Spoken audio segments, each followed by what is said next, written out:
Well, welcome. My name is Christiano. I'm in the Department of Philosophy, and welcome to this wonderful afternoon. We're going to show you this wonderful documentary about this international panel on social progress and the themes that we did. I want to thank first, just to start, the Loft Theater, the Tucson Festival of Books, which has helped us organize this, the Philosophy Department, and it's just wonderful to see so many people coming out to watch this film and to discuss the ideas. We're going to first have a showing of the film, and that'll be about 50 minutes, and then we'll have a panel here. We're especially excited to have Professor Noam Chomsky here to talk.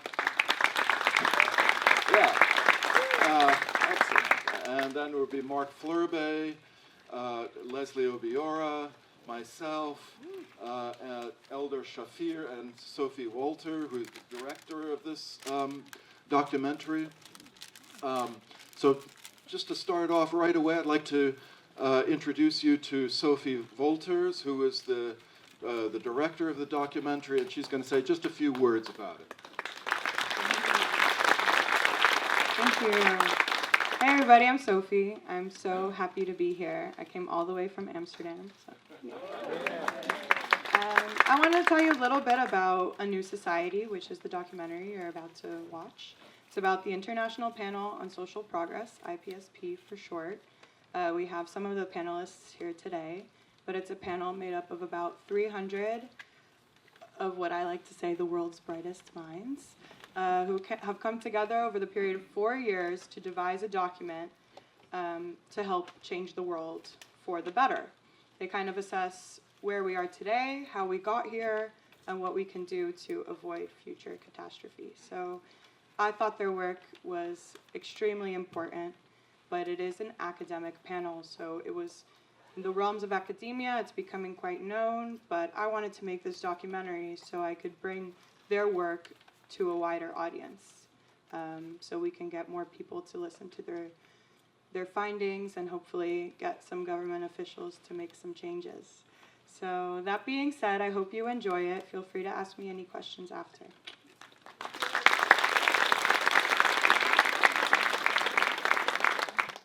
It's a wonderful film.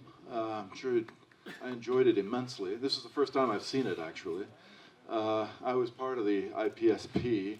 But right now, I want to go right quickly to discussion.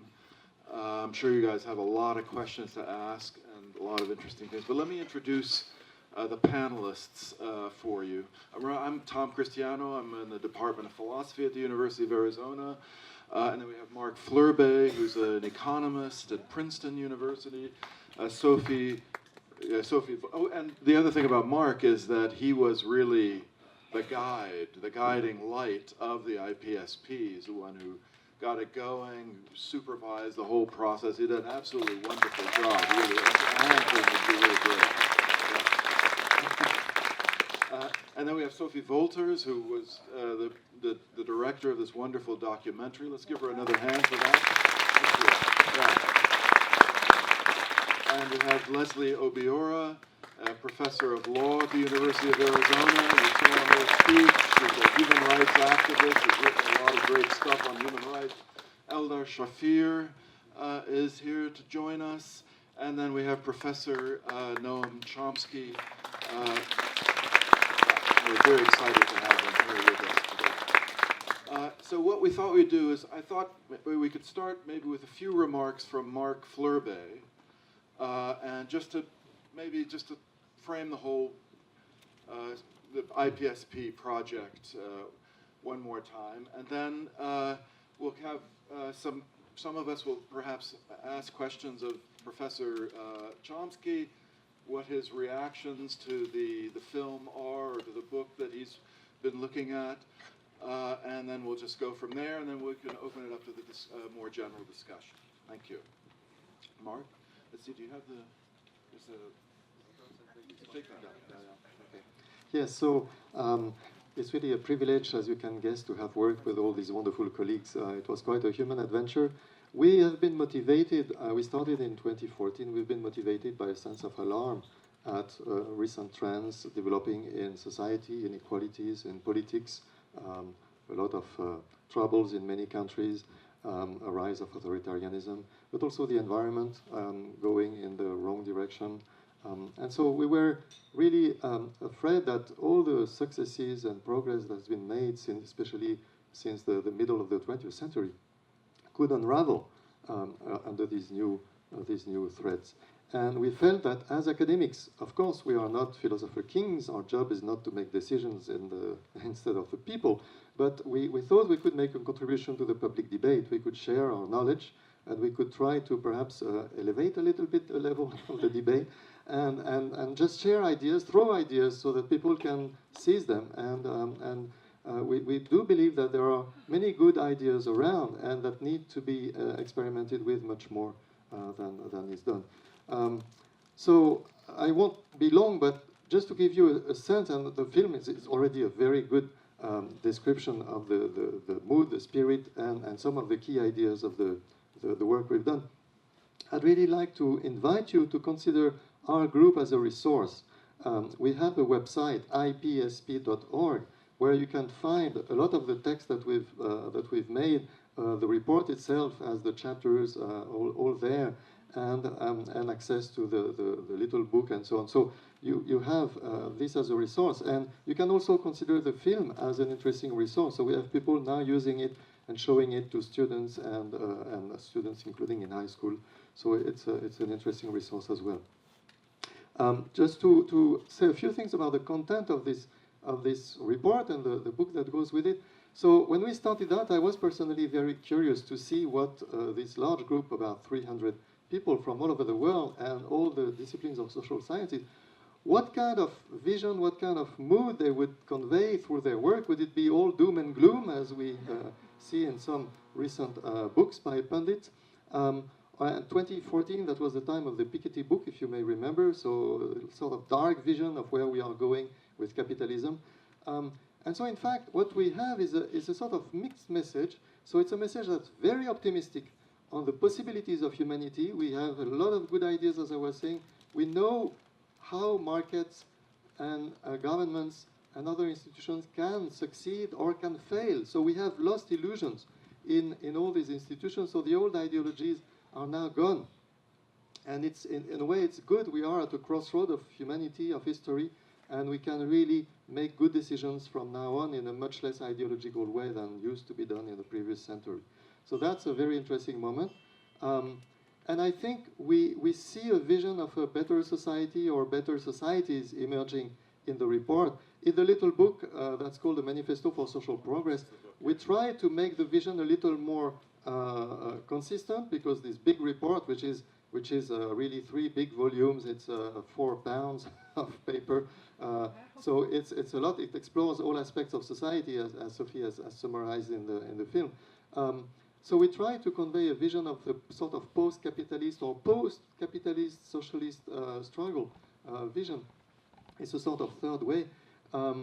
But the key question that remains unanswered, I would say, and that was something that was really a big question mark for many authors of the report, is who will be the change makers? Who will be the movement to bring that? And because the vision that's emerging is a vision which is essentially a vision of a more participatory society, where people are more in control of their life and they have more access to decisions that determine their fate. We cannot imagine the change coming purely in a top-down way. It has to be a bottom-up movement.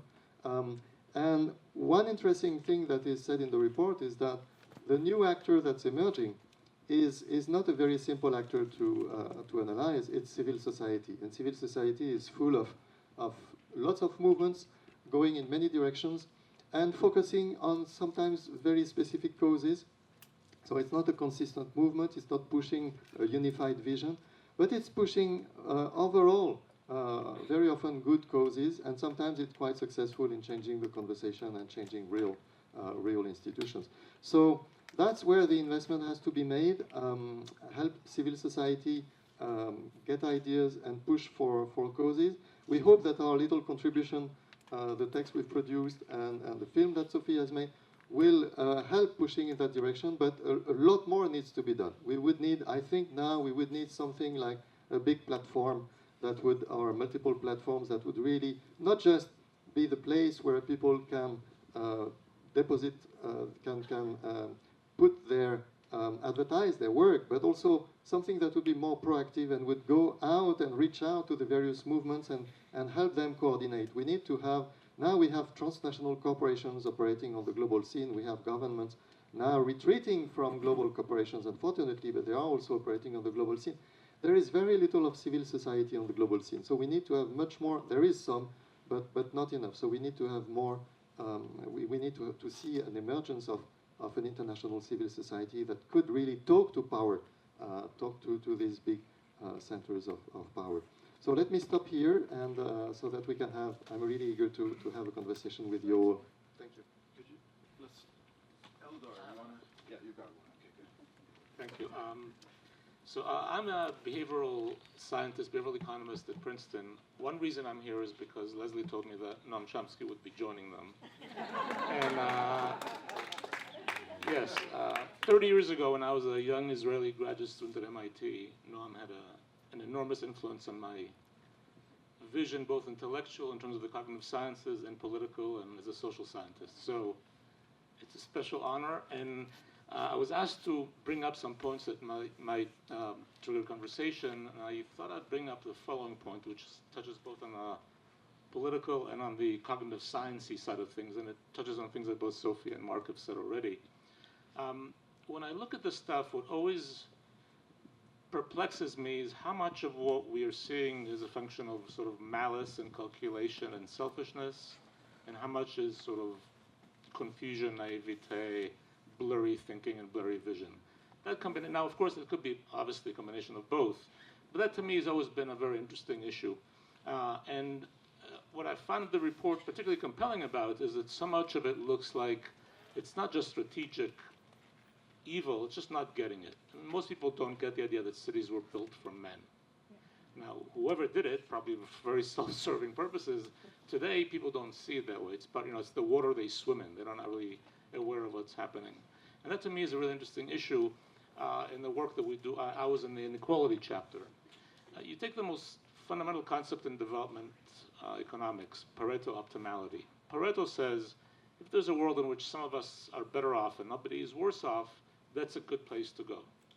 Now, it turns out, this is sort of logically unassailable, it may not be true in dollars or marks or in yens. What do I mean by that? I mean that if I make these 10 lovely people here, I give them a 100% raise, and the rest of you I give no raise, there's plenty of evidence to suggest the well-being in this room will have gone down. So nobody's making less, somebody's making more, and everybody's unhappy. Or at least most, if not everybody's unhappier. This is a deep issue. It basically says if you're looking at GDP and ignore inequality, you're missing up the whole point. I don't know how much of it is malice and how much of it is misunderstanding. Clearly, some people benefit. From what I see, people running offices and treasury in DC, I'm not sure they understand this issue. I'm not sure that many of our millionaires understand that if they gave up a couple of millions and in return could go to the theater without having to stop over homeless people, they'd be happier. I'm not sure they know it. So those are the issues that I think are kind of fundamentally very profound in this report, and this is exactly the area where I think somebody like Noam Chomsky has had some deep thinking before. Okay, so I'll weigh in, and then Professor Chomsky will take it from there. So first of all, shout out to Tucson. I mean, yes. You saw the stunning scenery, right? And the fragrant humanity. The people who I call the avatars of the spirit of my village in the Sonoran Desert, Linda and Alex, who were part of hosting Sofie. When Sofie came, Sofie did not know, nor did Linda and Alex know, that was the most challenging, perhaps, week of my life, my entire life. And I onward I had to go. The show had to continue. And I guess all of this just brings me to the point that Eldar had made, and to what accounts for my bias for hope, and the reason why I jumped on board for this. He talks about how the politicians may not necessarily know.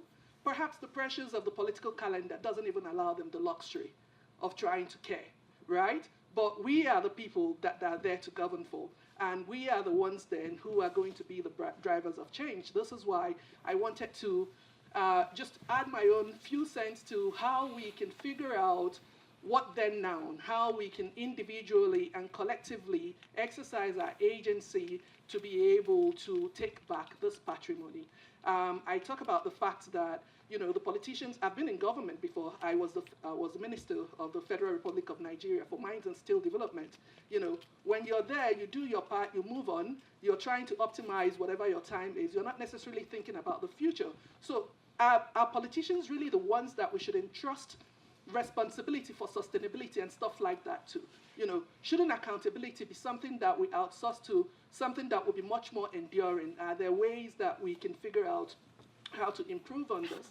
And, you know, for me, really, the attraction, the appeal of the project was, as I looked around and I was reminded of, I think it was Charles Dickens, that in The Tale of Two Cities, that talked about this being the best and the worst of times.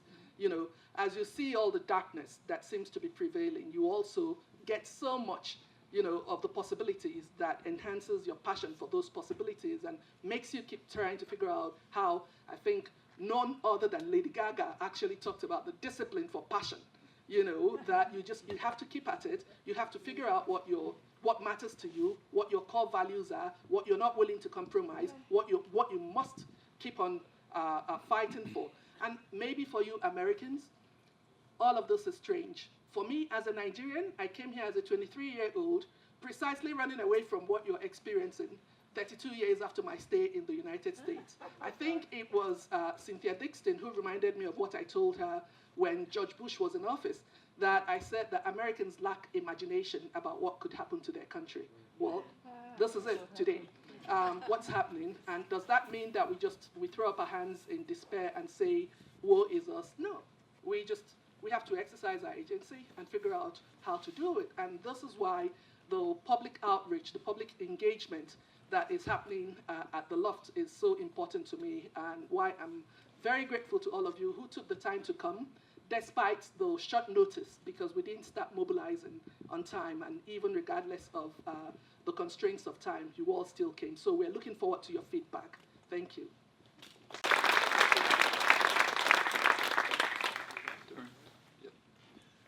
Well, I haven't had the opportunity yet to read the 3 volumes, so I'll be talking about this single volume, which is very much worth reading. You get the sense of it from the documentary, but this goes into much more detail, and importantly with constructive suggestions as to how to move forward. As somebody said in the film, it opens a conversation. So, and the film also pointed out, the book does as well, that most of all the issues that the film and the book touch on just about every aspect of life. But what is pointed out correctly is that for almost all of us, most of our lives we spend in a working environment. That's the large part of our lives. And the fact of the matter, as is pointed out in the book, most of us spend most of our lives in dictatorial environments, in what political philosopher Elizabeth Anderson in a recent book calls private governments, which are more totalitarian than totalitarian states. When you're in a workplace, you're under total control. You're abandoning yourself completely to the next higher level of control, and it goes up to the top level of control. And you have nothing to say about it. At the bottom, you can choose to rent yourself to one of the dictatorships or to starve. This is taken up in the book in interesting ways, suggesting ways to make the system more participatory. Since this opens a conversation, I'd like to carry it a little forward.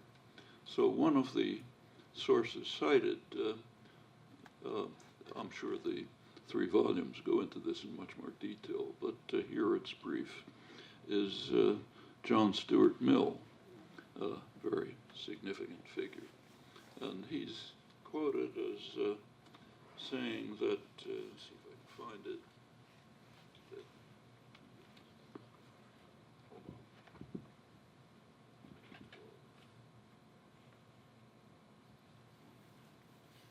Here we are. So Mill is quoted as saying that as an alternative to capitalism,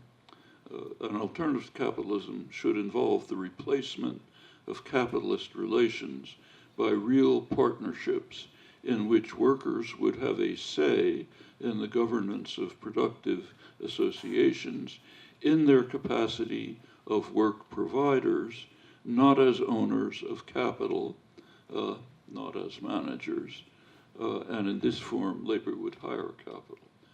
That's okay as far as it goes, but actually, Mill went considerably farther in important ways, important enough so that I picked it up and quoted it. This is from Mill. The form of association which, if mankind continue to improve, must be expected to predominate is the association of the laborers themselves on terms of equality, collectively owning the capital with which they carry on their operations and working under managers electable and removable by themselves. Notice that in this picture, there is no distinction between workers, managers, and owners. Those who work in the enterprise are the managers and the owners. Of course, a broader picture, which is richly developed in much of the left literature over the years, is that these would be in associations with self-governing communities. But as far as the workplace itself is concerned, there is no distinction between worker, manager, and owner. That's an important idea to pursue. And in fact, it's related to another point that's brought up in the book, which is probably the most radical comment here, but not pursued, but it could be, I'm sure, is in the volumes.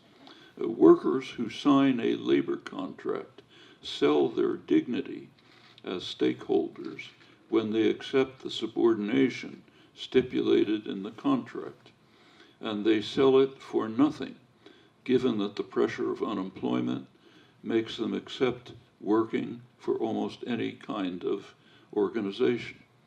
In other words, the work contract itself is illegitimate. It's as illegitimate as selling yourself into slavery. And it's worth noting that these two notions interrelate. If the firm, not just the corporation, but any firm, is a dictatorship in which for most of our working lives we subordinate ourselves to tyranny with no choice, there's a real problem. If the idea that workers and stakeholders, meaning people in the community, should have a voice in this dictatorship is a step forward. But John Stuart Mill went far beyond. He said there should be no dictatorship. There should be just the association of people who are doing productive work, whatever it may be. They choose their managers and can recall them if they don't like them, and are constantly in control over them. No division, no managers, no workers, no owners. That's a much more extreme position. And it's the illegitimacy of the labor contract, which is pointed out in the quote I just mentioned, leads us in that direction. And in fact, it's worth mentioning, as is probably discussed in the volumes, that this is classical liberalism. It's not just John Stuart Mill. It begins with John Locke, goes through Adam Smith, Thomas Paine, Abraham Lincoln, the whole of classical liberalism, until it was pretty much destroyed by industrial capitalism. But the whole tradition of classical liberalism holds that the work contract is illegitimate. So for Abraham Lincoln and believe it or not, the Republican Party, a major principle was that wage labor is distinguishable from slavery only in that it's temporary. They have a chance to get out of it pretty soon and be a person who is not under the control of a master. And what's more interesting, this was the dominant view of the American working class. There was a very lively label press in the mid-19th century. And one of its crucial ideas was essentially this. So they pointed out that the press discusses these working people, some of them, many of them women from the farms, factory girls they were called, who were forced to go into the mills, had their own publications, artisans, blacksmith and Irish blacksmith in Boston and so on, eastern Massachusetts. They pointed out that when you go into the capitalist system of dictatorship, you're moving from a system of price to wage. When an artisan sells his work for a price, he retains his person.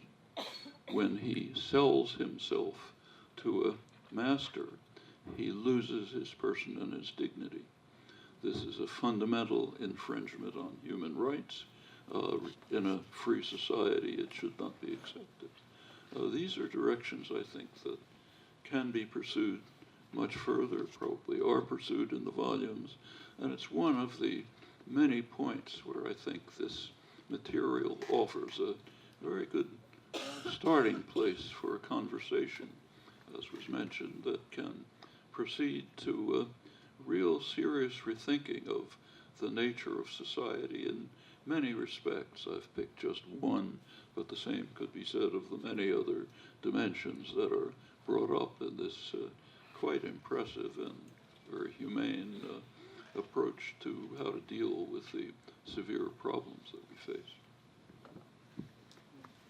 We could start with some questions if people have questions or want to. I'll start over here. We have a microphone here, so. So Tucson, I bragged about you. I said you all would have questions, and we have a lot of time, so show up. You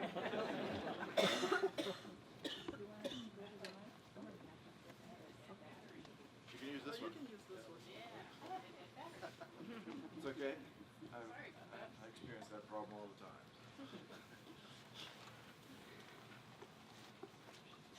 Thomas, we're going to use this one because the battery died on the other one.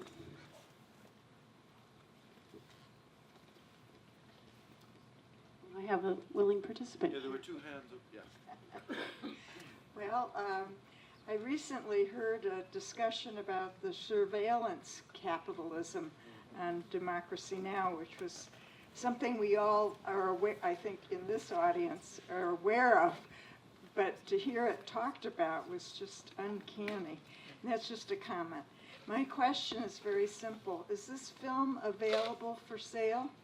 Yes, it totally is. And could you tell us about the cost or restrictions or? You can buy it online. You could rent it online. You could Google search New Society for rent, or go to wilmaswishes.com, and it's there available to rent and to buy. And how much is it? I think it's like $7.99 or $8.99. Oh my gosh. Yeah. Okay. Yeah. Tell your friends. Tell your friends. Well, I think it's great. I mean, it was a marvelous, very compassionate, simple, seemingly simple, but I'm just so pleased I came today. Thank you. Thank you. Thank you so much. Please, if you have questions, just come to Al so that we will save some time that much. And the Loft has also been kind enough to us to give us some extra time. So we really appreciate your constructive feedback. Hi, thank you all for being here, first of all. I'm wondering, how does the panel and the IPSP generally view the issue of mass incarceration and specifically the disenfranchisement of felons as a barrier to social progress, and how can we move forward in this regard? So I happen to teach law and teach human rights, and I think that what we see happening today in the society is actually an expression of how far we've moved away from our fundamental or our visions. So for the criminal law system, there are various guiding principles. It's not just about punishment, it's about rehabilitation. And then we focus so much on punishment to the point now that it has become, in fact, an industry that has taken us even farther away. So in terms of trying to reclaim our past, the conversations and the light that's being shed on the abuses of that system is actually quite encouraging, and hopefully some more could be done in that direction as well, and maybe others can add to this. I would just add, this is something that Leslye brought up about education. Again, just pushing the behavioral aspect. One thing that you find in a lot of the behavioral research is that we underappreciate small contextual stuff. I'm not even talking about sort of Michelle Alexander, Brian Stevenson level horrors, but the everyday stuff. When a banker is not nice to you in a bank, you're less likely to be banked. When the police stops you in the New Jersey Turnpike regularly for driving while black, you're less likely to vote. There was a lot of evidence that, again, I don't think we appreciate fully, that these small things every day, being black in school. There's studies of, you ask a teacher, how are the kids behaving? And you can look at eye tracking, and the teacher's looking at the black kid. And so when he or she does something wrong, the teacher sees it. The white kids could be beating each other up to death. She's not even looking at them. So there's these contextual nuances that have an enormous impact on us above and beyond the legal system that's problematic, which is again back to this idea of how do we fix naive people who misunderstand their everyday society? And who do we educate? The president, the mayors, the governors, the teachers? What level do we go to have the impact that this report wishes to have? I should just say that if we look at the history of the judicial system, we find that there really are opportunities to move forward. The United States happens to have a very regressive system, and particularly since 1980.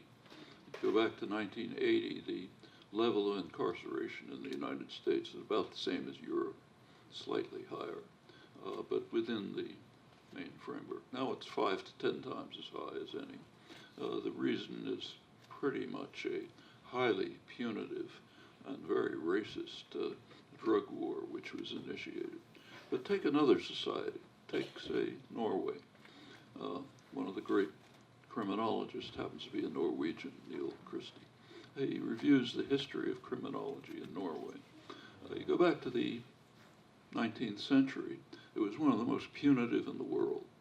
They didn't have to have prisons, wasn't necessary, because if someone was accused of robbing a store, you just drive a stake through his hand. Don't have to worry about prisons. I happened to be in Norway couple of years ago. You may have read that there was a terrible mass murder there. There was a guy named Anders Breivik who went into a youth camp and murdered 80 people. He was found, apprehended, went on trial. By just coincidence, I happened to be there right at the time when he was apprehended, and at the time when the judgment was released a couple months later.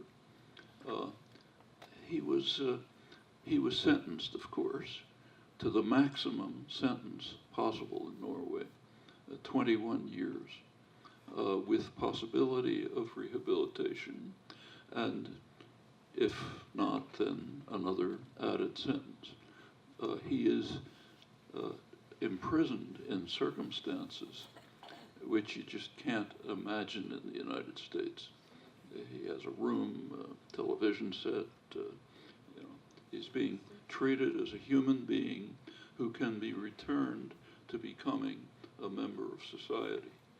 This is so radically different, not only from our conception, but what from Norway was not that long ago, that it does give a sense of what can be achieved. I'd like to pursue on these hopeful notes because there is a movement for an alternative form of criminal justice, which is called restorative justice, and it has some roots in various parts of the world. South Africa has been, Desmond Tutu was mentioned in the film, right? So that was evoked in the film. I wanted to mention that even though the US society is the one with the highest rate of incarceration in the whole world now, right? So we talk about gulags in other countries, but this is where we have the highest rate all over the world. In spite of that, the restorative justice movement has actually strong roots also in the US. And so it's very interesting to see that you have good ideas sprouting in many places, including here. So at the book festival yesterday, we talked about the importance of, trying to really figure out how to invigorate our roles as stakeholders and to go back to conversations about civic virtue and all that. So that it's not just at the problem stage that we begin to talk about incarceration and all that, but how do we begin to inculcate again some of these values? How do we even begin to clarify what the core values are, and then use them through a socialization system to make sure that at the end of the day that we as voters know exactly what our role should be in a democracy, that we can return people to office who can go there and serve those values that we're interested in. So this is all part of the system, and it's not just about trying to figure out how to reform the criminal justice system, but it's also, trying to figure out what some of the drivers for the need for reform at that end is. Could you give your name? Yeah, my name is Adib Christiano. We know each other a long time ago. Yes. And I'm very excited to hear this. But most of you are in ivory towers. You are a philosopher in your department. And I consider every child, with the exception of anomalies, as philosophers. They are born as philosophers. And they are mostly share. There is healthy dose of selfishness in them, but they share with others. They don't have color. They don't discriminate based on color and stuff. But they are getting corrupted by two forces. One is religion, the other is nationalism. And both of them use emotion in order to suppress their reasoning and to manipulate them throughout history. Sometimes religion is major dominant, and later nationalism. And this is, I have been teaching 20 years philosophy, and I am perhaps the most social, very active in social media.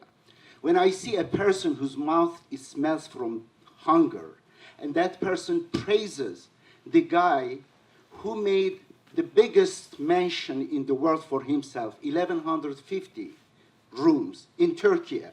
And this guy talk about religion, about how we should be content with what God has given us. He talked about the saints who had patched clothes. And this guy stole so much how he waved the holy book. And another, if it was not enough, waved flag. This too enough for making people to become enemy of themselves. I have seen in my classes when I say 3 people in the United States, 3 persons, have more wealth than 50% of American people. Whatever you have, there is something wrong in the system. And I see the guy, the young man, who cannot afford to buy a textbook. He is the one who is trying to defend the system. Because the system from the school destroyed the critical thinking. And I think that very important thing to involve children, to raise concern about education system, create kind of spectacles, hold in their brain memorization of things, not critical thinking. And therefore, I hope that we have more awareness about making critical thinking as a core curriculum in our education, so that our children will see when there is problem there. Thank you. So Idip's observations, and I'm glad you are an educator. So hopefully you're doing your part in that to that extent, right? Thank you so much for your observation. I don't know if anyone has any thoughts to add to what Idip just passionately scored. Well, The importance of making critical thinking part of the education system. It certainly is. I think we can all agree on that. But we also can just look around us and see that the educational system that is being increasingly developed is one that is oriented towards regurgitating what was poured into you in a test. I mean, I don't know the Arizona system very well, haven't been here long, but I lived in Massachusetts, which is supposed to be a very progressive state. I did spend time talking to teachers, and what they say is, increasingly, that they cannot let students pursue their interests. If a kid comes up in a 6th grade class and says, you know, that was interesting what we talked about, I'd like to do something about it, the teacher has to say, sorry, you can't, because you have to study to pass the MCAS exam, you know, the test that's given in this teaching to test system that's been imposed. And of course, as we all know, I'm sure we've all had the experience of studying for a test in some subject we hadn't the slightest interest in, passing the test, and 2 days later forgetting what the subject was. So that's what it's like that's the kind of education that's been imposed increasingly. It was bad enough before, but increasingly by state authorities, independent of party. It was the Bush administration and the Obama administration developing programs of trying to cut back. Of course, they won't say this, but having the effect of cutting back critical thinking by training students to repeat what they learned, put it in a test. They have to pass that test for their own benefit and even for the benefit of the teacher. If the teacher doesn't get good enough scores on the MCAS, they're in trouble. So it's a whole system of doing exactly the opposite of what the person who just asked the question brought up. One maybe further comment on religion. The woman who was speaking, I didn't catch her name, on religion, pointed out that religion can be used for oppression. It can be used for liberation. And it's very interesting to see what has happened in our lifetimes about this. Something very interesting happened. You all know, I'm sure, about the famous School of the Americas, now has a different name, which trains Latin American killers, basically. They have talking points advertising their achievements. One of the talking points is very interesting. It says, the U.S. Army helped defeat liberation theology. What's liberation theology? Well, it was something that grew out of an attempt at Vatican II. Pope John XXIII initiated an effort to return the church to the Gospels. That was very heretical. The Gospels are radical pacifist.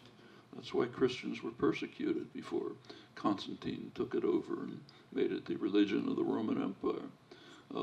So he wanted to say, let's go back to the Gospels, to the principle of preferential option for the poor. Latin American bishops took it up. Priests, nuns, laypersons went to poor communities, had them to start reading the Gospels, think what it actually is saying, begin to try to organize their own communities, recognize, as whoever made the point said, it's not just God has given this, accept it. Change your lives, take control of what you're doing, try to move forward and create a decent life for yourself. That set in motion a massive war against the church, run from the United States. It led to horrendous atrocities, few of which are even known here. I doubt that there are many people here who could even name the 6 Latin American intellectuals, Jesuit priests, who had their brains blown out in November 1989, right after the Berlin Wall fell, ending a series of vicious persecutions of the church, because it was trying to be a liberatory church. Well, these are things we should know about ourselves. These are things that should be taught in schools. You can have a liberatory element in religion, in other aspects of social life, but there are power systems that don't want that. And until we get truly participatory systems, that's going to continue. I want to give one other a different perspective on the church today. I do most of my work on the poor, and the poor have an image problem. They don't look good very often, and we have a problem. Social psychologists call it attribution. Basically, if I lose my temper with my child, it's because I haven't slept well and Trump is president and it's difficult. If you lose your temper with your child, it's because you're a bad parent. That's how we tend to think. We attribute what we see to the person. This is a nightmare for the poor because they end up being late and forgetful and haven't always washed exactly, they don't speak well. It's a real problem. There's a whole attempt, sort of a budding attempt, to work on basically narrative change. How do you change the way people think when they see the poor? The Europeans, by the way, do a better job than us. There but for the grace of God go I emerges in the European brain faster than it does in the American. But the narrative change is an interesting issue. Probably the biggest success in narrative change in modern America has been the LGBTQ. This is really a group that met, GLAD with 2 A's, meets 40 years ago, decides to make a difference, and the success has been enormous. And here is an interesting fact. The LGBTQ agenda was basically going against the Christian church in the US, a massively Christian nation. And they did fairly well. When you look at poverty, we should have the church on our side. This is the #1 player. And what you find is, in the streets of America today, when people need food, it is still a friend. But in the greater scheme of things, we now have the prosperity gospel, which is basically the opposite. It basically says, everything Jesus said in his short life, forget it. It's, if you're rich, that's the sign that God loves you. And all of a sudden, the church is not helping the agenda of inequality in the US today.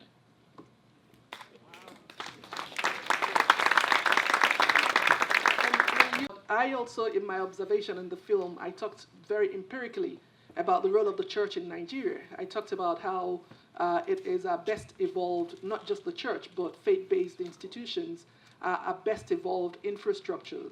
In my country, that there are networks of churches and mosques in places where we don't even have roads. The government has not built roads. The government does not know that those roads, that those communities, quite frankly, substantively exist. So that at the end of the day, you can talk about social service delivery and the effectiveness thereof without taking into consideration, what the church is doing, what the church has done.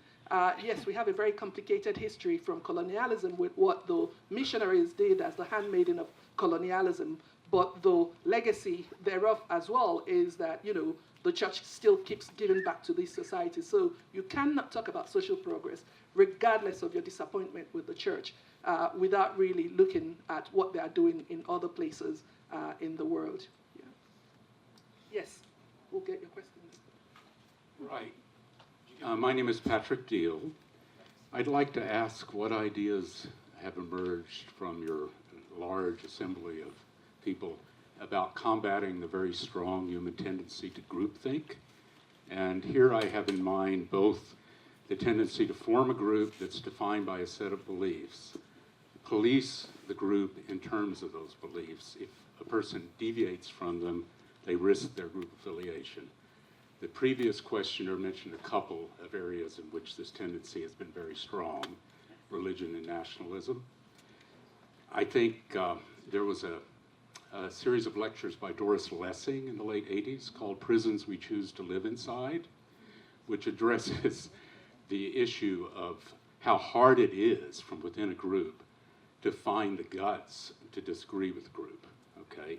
Another point she made is that people are very resistant then, and unfortunately still now, 30 years later, to paying attention to the findings of social science, which you folks are representing, specifically human cognitive defects like the confirmation bias, the tendency to apply very crude heuristic rules of thumb, and third, the tendency not to recognize how powerful group pressure is on you personally and what a difficult thing it is to deal with it. So there's that innate, I think, tendency in us primates to form groups. But there are also large groups in the social system that benefit from enhancing the tendency to groupthink, put a lot of money and power into keeping us in these prisons, as Leslye called them. So the Kochs, for instance, in this country, their donor network being one example. So I'm just wondering what in the 3 volumes or in the short version you have to say about that. Obviously, if we could go back to kindergarten and change the educational system, get critical thinking supported, which obviously disfavors the power groups in our society. They don't want critical thinking, okay? If we could do that, then we could create people who could escape the prisons that I've been describing, yes? But in the meantime, we have actual existing people who have gone through this system, including me and all the rest of us, and have been damaged by it to varying degrees. And, you know, it kind of flummoxes me what to do for us who've already been through the mill to help us get out of our own limitations, to break out of the prisons that we're in. This seems to be a really fundamental problem. Thanks for listening. Yeah, thank you very much. I'd like to point out, so you're asking about where in the report this issue is addressed. So it's addressed in a few places. I guess Tom will say more about democratic institutions and the political debate, but there is one chapter about the media and the role of the media and the social media, so it's about communication more broadly, which is, I think, addressing some aspects of the problem you are describing very well, especially the polarization of society and the role the social media have played recently in fostering these emergence of bubbles where people live in different universes of thought and don't listen to other sources of information. And so what's interesting there is that, and that's really a general thread in the report, participatory mechanisms can play a role there as well. So we need a democratic governance of the media and the social media system in the sense of checking the role of money. You mentioned the Koch brothers. That's indeed a very important source of changing the conversation in the US over the last 3 decades. But also the role of the state. You have states which have a role which is also very murky in the sphere of the media and communication. If you look at what's happening in China now, it's going in the direction that's quite amazing. So, so we need to have, so we cannot trust either just the market of ideas and money, we cannot trust the government, so we need to have additional watchdogs, and that's where civil society can play a role. And they give the example of Brazil. I mean, Brazil is perhaps no longer an example since the last months, but they have done very interesting things. There are many participatory innovations that have been really coming from Latin America. And in Brazil, they had really a big sort of discussion about how to deal with internet governance. And they had a sort of charter to define how to involve civil society watchdogs in doing that. And that is perhaps not a blueprint that can be used everywhere, but it certainly shows somehow the direction where we need different watchdogs to guarantee the independence, the quality of the media system and the social media system. Of course, the social media system is very complex, and it's something that's hard to monitor because the contents are moving so quickly. But now artificial intelligence is fighting against that, so it's fighting back in a way. So we have now ways, new ways apparently, that are able to identify fake sources of information very, very quickly. It's in a matter of seconds. And that's the speed that you need to have to react to this sort of thing. So there are different ways of dealing with that, and so there is. I think we can be hopeful, but of course you have vested interest that will push in the other direction. And you were very right that this is a key source of worry. Yeah, I mean, I think what I'm going to say is just an extension of what Mark was saying. But I mean, the whole idea of democracy, in some sense, is to counter groupthink. I mean, that's its major, supposed to be its major advantage, right? Because I mean, you have groupthink in lots of different societies. You have propaganda in lots of societies. You have polarization, group polarization in lots of societies. Authoritarian societies use these mechanisms all the time to advance the interests of the state or whatever particular group that is. the key thing about democracy is supposed to be that, well, what happens is you have a group that may be somewhat insular, but there are other groups around, and so once you mobilize the larger constituency to intervene in some sense, like in the case of these media, like, you know, fact checkers and the press, and so on, these are all democratic devices that occur when you somehow get out of the group, and that can check the group processes. I think the one major challenge, though, for democracy right now, and I don't know exactly how it's going to be overcome, so I'm uncertain about this, is there does seem to be an increasing segregation and insularity of various kinds of groups, making them somewhat less responsive to the larger society, to criticism of the larger society, on the grounds that, oh, we can't trust these other people, you know, you can't. So, you know, the New York Times has a fact checker thing when somebody gives a speech. Well, if you're you know, in favor of that person, you say, oh, we can't trust the New York Times because it's you know, it's biased and so on. Of course, it is biased. I mean, everybody's biased. That's a natural thing. The whole point, of course, of a system like democracy is that you bring all these people who have biases, but have different biases in different directions, and then you hope to sort of filter out the less desirable ideas and you know, modify and improve the ideas. But I think we have to overcome a problem that we're experiencing more and more of a kind of insularity and a lack of large-scale social solidarity and social trust. I think in part, it's up to us to do that as individuals in part. I mean, that's part of the job of each democratic citizen, is to try to extend the area of solidarity and trust, to try to, you know, to check facts, but also do it in a respectful way and try to get debate and discussion going with people who we don't agree with and not demonize them. That's, I think, you know, a part of what we have to do here to break the insulation, the insularity that can happen, that it seems to be happening more and more in democracy. So it's in some sense up to us as citizens to do that, I think. I just wanted to bring something to the table that I do think that things are changing for the younger generation. If we just take a simple example of the LGBT community and how they don't necessarily want to be considered part of the LGBT, I mean, now it's LGBTQ, XYZ, you know, you can be anything now, but there's many people that they say, well, I don't want to be a part of a group, I don't want to be a part of a label because I am who I am, and that's all that matters to me. I don't need to be in a certain category.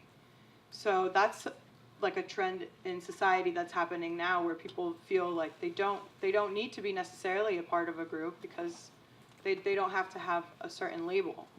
And that's coming out in different aspects of society as well. So I just think that's an interesting thing to think about. Well, I'll just add a thought and not try to develop it. We could start with the famous Delphic oracle, know thyself. We can ask to what extent all of us virtually are susceptible to groupthink. So look across the whole media landscape, major media, political landscape. See if you can find someone who questions some of the verities that are taken for granted, and very serious ones. I'll just pick two because they might lead to major terminal wars. One of them is Iran is the greatest world threat. We have to do something about Iranian nuclear weapons. Does the world agree with us on this? The world thinks we're insane, you know? And there are very simple ways to deal with the problem of potential Iranian nuclear weapons. Like, for example, establishing a nuclear weapons-free zone in the Middle East. Is that hard to do? Well, The Arab states are in favor of it. Iran is strongly in favor of it. The non-aligned countries, which is most of the world, are in favor of it. Europe's in favor of it. There happens to be one country, two countries, that block it. Most recently, Obama. Namely, the United States and Israel. Because if you had a nuclear-free zone in the Middle East, the United States would have to acknowledge what it knows but can't say, that Israel has nuclear weapons, which automatically means cutting off all aid to Israel and inspecting Israeli weapons. So for that reason, we have to have a nuclear weapons threat in Iran. Does anybody say this? Well, I mean, trickles here and there. But let's take the other major one, North Korea. There right now is uniformity across the press, as far as I can see, that Trump walked away from a bad deal. What was the bad deal? That North Korea would partially denuclearize and we would partially reduce sanctions that are strangling the country. You might ask the question whether there's any justification for the sanctions, but we'll put that aside. That's uniformly regarded as a bad deal. Does anybody question that? Is it a bad deal? Would it be a step towards moving towards resolving one of the worst threats that in the world for many years? Is it what the Koreans want? Well, actually, they told us what they want, to move step by step towards denuclearization and integration on their own accord, without interference. That was the declaration in April 2017, important declaration. Is anybody raising this question? I mean, the fact of the matter is we can go case by case. We all subject ourselves to groupthink on issue after issue of extreme importance. And I think there's a kind of a good rule of thumb that's worth keeping in mind. If anything is accepted almost universally, and the issue is significant and might have two sides, we should worry about it. We should be recognizing that we're subordinating ourselves to very dangerous groupthink. It's not just the others, it's all of us. Thank you. You may have seen our colleague exit. He had to rush off to the airport, but we still have some more time. So to honor your time, I know that there are a number of people who want to ask questions. Why don't we take the questions and then we'll see how many of them we can reach, especially since your questions are also feedback for us, yeah? Hi, I'm really happy to be here with everybody. There is a, well, that's a good pitch for alternative media. So that's, this is often the only source we have for going outside of the box with information that comes out of the mainstream. But I'm looking for some advice on very kind of local parochial politics here. I sit on the executive committee of the Democratic Party. And one of the things we're going to be in Pima County. And today, let's see, this evening, we're going to be considering, let's see, maybe it's tomorrow. We're going to be considering endorsing Tucson as a sanctuary city. Yeah. So this is an issue of like, what is, there are political calculations in doing this kind of thing. You know, we've got, so the question is, so we have a choice. Many people will say, well, this is going to alienate people, right? And we need to, and there are, it'll alienate people that are kind of more centrist and more and that we need to choose our battles. I'm kind of the opinion, personally, that we need to teach. We need to declare our values, and we need to educate people and teach people about this. So I'm just wondering, this is kind of it's a very parochial matter, but also it has much, nationwide implications, really. Thank you. We'll take the next question, then we'll come back to you as soon as we... Thank you. Yes. Thank you. Thank you so much. We'll be talking to. Yes, please.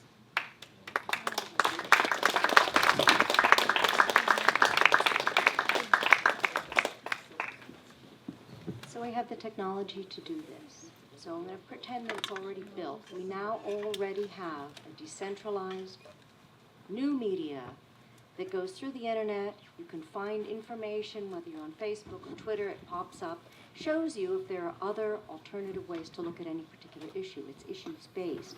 It pulls together facts, so everything that's facts is vetted. It shows who you are, it anonymizes people, and we've got this. The ideal participatory global democracy means for anybody who can reach the internet and also there on the grounds means of getting people's votes either passed to someone who knows or direct voting. So there are lots of details to this, but let's say we already have this. How do you as academics then trust the populace knowing that they would have full information? We know what's facts. You can analyze information, the relations between these things. Do you think that that would work? And even if it did, do we have enough time? Hi. So many thoughts. First, my name is Oliver. I'm a school teacher. I've taught kindergarten through 12th grade. Thank you. I currently teach high school government and economics, social studies. And it seems like the core thing we're all speaking about is education. There's a crisis in America. Educators across the country are going on strike, demanding more pay. And it seems like if there's one place where we could collectively put our efforts, it's in appealing, it's adhering or appealing to those causes. I work a second job simply to afford my lifestyle. The critical thinking standards that you want teachers to teach, they're there. Part of the issue is we are so overworked and challenging. We're fighting the social media system. Every student begins every single day in my classroom looking at this device. I have to overcome that challenge simply to get from point A to point F in the process of giving them the fundamental knowledge they need to understand to get to that level of critical thinking. And if there's one place I would suggest focusing the effort is empowering teachers in America by increasing pay, increasing working standards.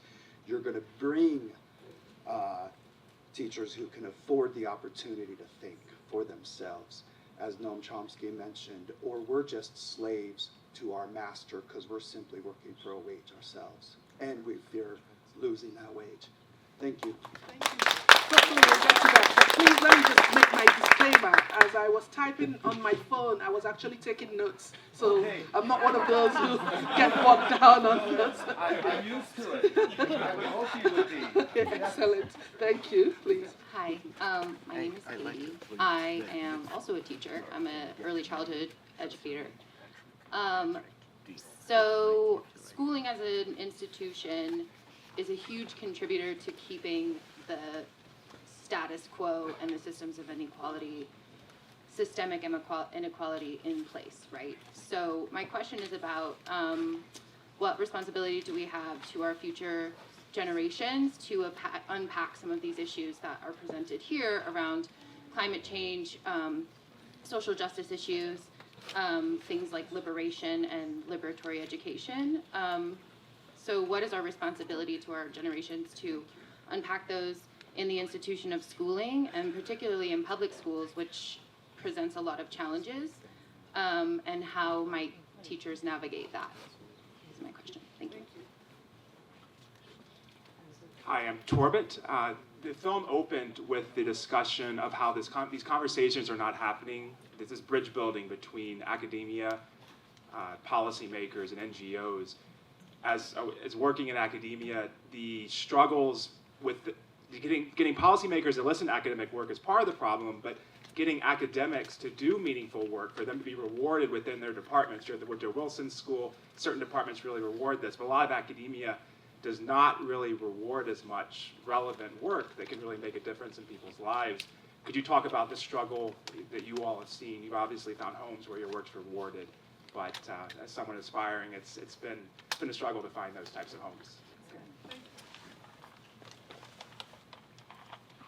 I just want to say thank you so much, and Sofie, congratulations on this amazing movie, and I hope it, it's not the end, it's going to continue with your activism, and you make our generation proud, and I just want to make sure everyone has the optimism that I share with Leslye, that there is so much to be blessed in this country. We're so grateful for everything around the world, that this is the time in human history that we should really be excited about. And so much on TV, we see all this negative stuff, and it really impacts the psyche of a lot of people. And unfortunately, it shouldn't really, because at the end of the day, your life still goes on, but these matters in these people's minds feels like it's right at their front door.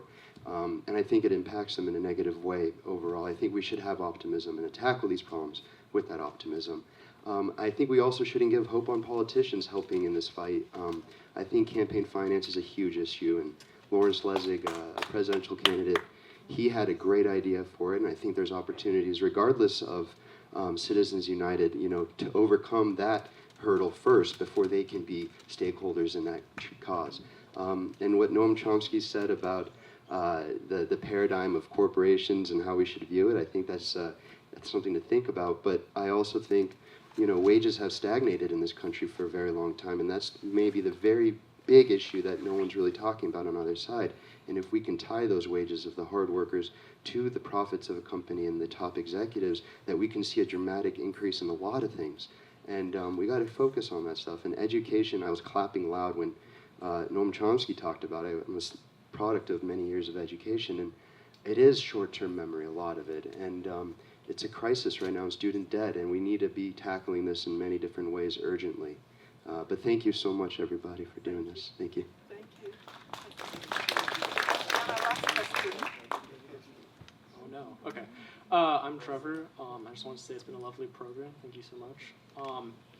I know there's been great importance placed on creating discourse. And I just wanted to know in what particular ways, what kind of care we can take with the language we use to kind of prevent alienation and isolation of particular groups of people when talking about social progress. Excellent. Actually, we just have one more question, and we'll try to recap on what I heard you all say before we try to address that. Yeah, my name's Ben.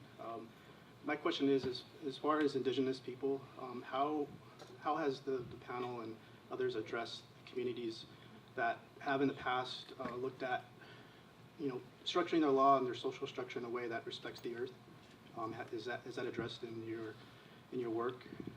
Thank you. Thank you. Thank you. So, this is just my own quick outline of the questions that I heard. Unfortunately, I didn't hear the second one because I was seeing of our distinguished guest, but the very first one had to do with advice on the sanctuary city. The second one, maybe Sofie and Mark and Eldar will remind us of. The third one, I just abbreviated as RED for ED, the importance of remunerating educators, since really they are the lifeline of all our aspirations. Then responsibility to future generations to unpack some of these complexities, bridging the gap in the struggle. Is this thankless work, or can we afford to do it because we come from institutions that actually acknowledge this kind of service and all? And these are my own distillations of what you said, so they may not be that accurate. Then Bias for Hope, I really want to commend Yaya, and I'm going to speak to that as well. The young man who wants to figure out how we can, improve on our own emotional intelligence quotients and, be more caring about the language you use in trying to reach out. If we're all blaming other people for groupthink, we also have a responsibility to figure out how we can take on some of these challenges. And then the indigenous people and their own worldview, and that has stood the test of time, quite frankly, and how do we begin to honor some of those traditions and insights thereof. So, what was the second one? Yeah, the second one was a challenging question. It was about, if you imagine what if we have the democracy going through a lot of freedom to access information and to create information and messaging and communication, how would that work? And would the academic, I think the question was ended by, would the academics trust the populace? That was unfolding. So I think, yes, we can trust the populace, but we cannot trust, I could look at Eldar here, we cannot trust people's whims because people are very irrational. But if we put people in the right circumstances, then we can have something more interesting. And so there have been a lot of experiments of participatory democracy. And so you don't, I mean, the immediate referendum, for instance, is not something that works very well because people vote essentially on the whim of the day, or just they dislike the politician who called for the referendum.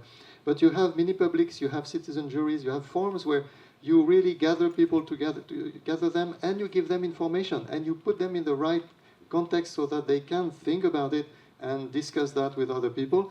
And what you obtain from these mini publics and similar participatory groups is much more interesting. And once you have groups like that, it becomes really something that can be a great contribution to the public debate. So we've seen many examples, and the producer of the film, Eileen Jarrett, who has worked with Sofie, has been very closely associated with something similar that happened in Iceland when they redrew their constitution. It was done through a sort of mini public. It was first a large mini public and then a real small public, but it was done openly with ordinary people who were completely selected at random in the first stage and then elected on a wide basis in the second stage. But it was ordinary people, not politicians, right? And not Supreme Court justices or people like that. And they made a constitution that's really worth reading. Unfortunately, the politicians have blocked the process, so the constitution is not yet endorsed, is not yet ratified by the parliament there. But it has been a big battle. So we can trust the populace provided that we give them the right conditions. If I could say something about cultures and indigenous cultures very briefly, this has been a fascinating, it's not my topic of research, I'm an economist, but I really enjoyed reading the work of my colleagues in the report because they really talk about the fact that this story about multiple modernities, it's really, you see a sort of convergence of the cultures, right? So the different cultures are different and they come from different views of the world and the universe. But what's interesting is that we can have a constructive dialogue across cultures, something that's not like imperialism, we have the light and we'll show it to you, but something where people can really confront their views and come up with some convergence. And one interesting thing for us is precisely our relation to nature. So the Western and post-Enlightenment attitude, which was really a sort of hubristic attitude of we can exploit nature, we are the masters of the world, was not the vision of many other cultures. And now we are learning, we Westerners, we are learning that we should really go toward them because they were right and we were wrong. And so this kind of evolution is very interesting.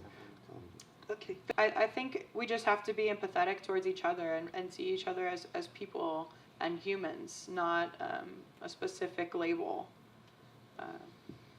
So I think that's key. That's the most important, yeah. So there are a lot of wonderful questions, and we can't answer all of them, but there's one theme that I want to pick on that I think was common to many of them, and I think the teacher actually gave part of the answer. I don't think we can think about a healthy democracy when a big segment of the population is worried about losing their home and can't eat. People cannot be informed citizens then. And so my quick answer to that question is no, I wouldn't trust everybody expressing their opinion because people don't have time to think. They're worried about, their lunch for Friday and kids' school fees. So, to avoid groupthink is a lot of work. It doesn't come easy. The reason we're all in groupthink is because, look, close your eyes and try to think why people are voting for Trump, have a deep understanding of the world. Good luck. I mean, you're going to get a headache, get depressed. It's very difficult. You need time, you need information to do that. I mean, the people who are going to be in your meeting of the Democratic Party, I think most of them don't know enough about immigration in Arizona. I don't even know if they know that you don't allow the undocumented to drive. You don't allow them to drive. How in a state like Arizona at 100 degrees and no subway, if you can't drive, do you do anything? I think if people had a deeper understanding of the issues, they might have more empathy. So I think you have citizens, look, when you read that 46 million Americans are poor, you might know all this, but you're reading about the number of people who are below the poverty line, which is kind of an anachronistic, silly measure. About 110, 120 million cannot finish the month. This is not even paychecks. The money runs out before the month. These are people who don't have time to become informed, deep, anti-groupthink voters. They are struggling. And so the democracy you get as a result is a very messy arrangement, and there's a reason why it doesn't always go well. I think to me the number one thing is every well-intentioned, intelligent American, which is most, needs to be able to sleep, give the kids home food in the morning, be able to see a doctor, and then they can vote or be informed. One last comment. We didn't talk about the Green New Deal. The Green New Deal, I don't know how much you know about it, has been criticized partly because instead of focusing only on the environment, it does other stuff. To me, that is the most brilliant element in the entire story.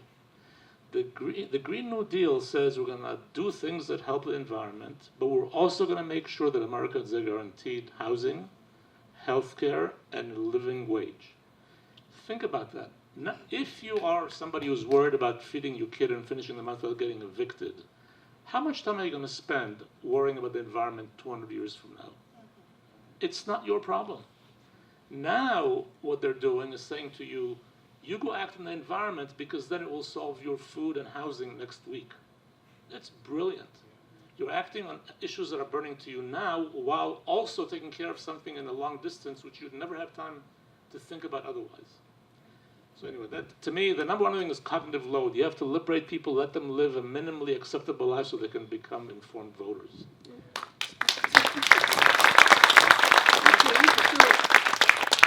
So I also want to come back to what Eldar had talked about, changing the narrative. We have a president who is a master of changing, the narrative, at least vis-a-vis the media. The Democrats are complaining about how they can't even get much visibility on the incredible work that some of them are doing because, it's, one fire after the other. You go from Cohen to the summit in Vietnam, and then you have the CPAC, whatever it is. So from that perspective, perhaps even the question about sanctuary city, perhaps we can begin to approach it from our history. The fact that, that Tucson played an incredible role in the sanctuary movement. So it doesn't really have to be a partisan issue. This is a historical fact. And to that extent, I don't think that it would be, we run the risk of, I probably would guess that we run a lesser risk of alienation. And then, with regards to Yahya and the bias for hope, I really applaud you. I don't know if many of you know who Yahya Yüksel is. He's the young man who was leading in the,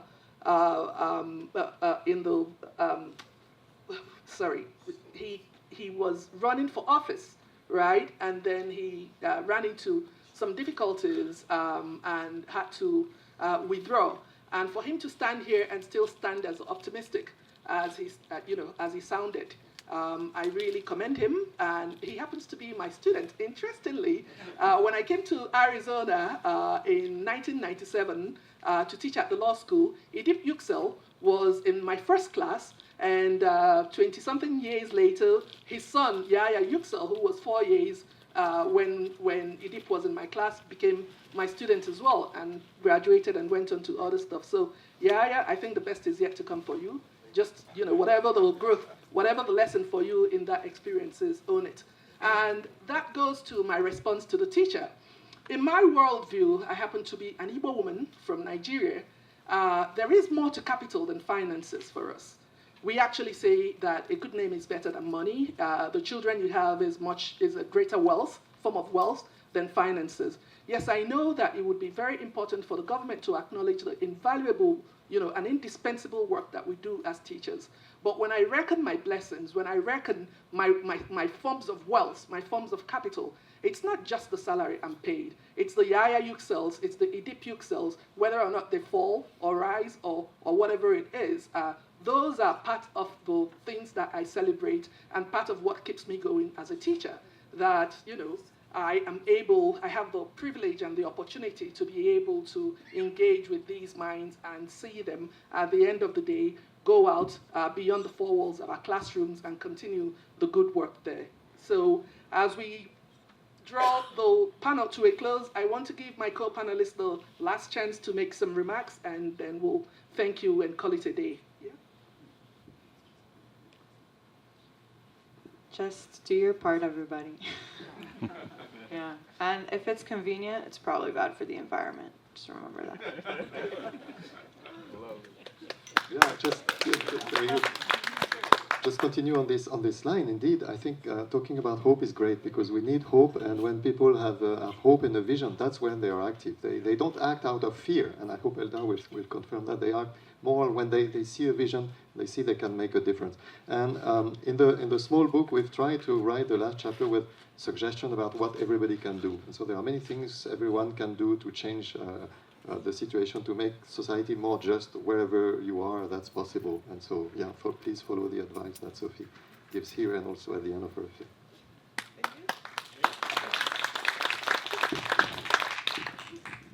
I'll finish with a George Carlin line. You know why they call it the American dream? Because you have to be asleep to believe it. Thank you all, Tucson. Thanks for coming and keep hope alive. Thank you.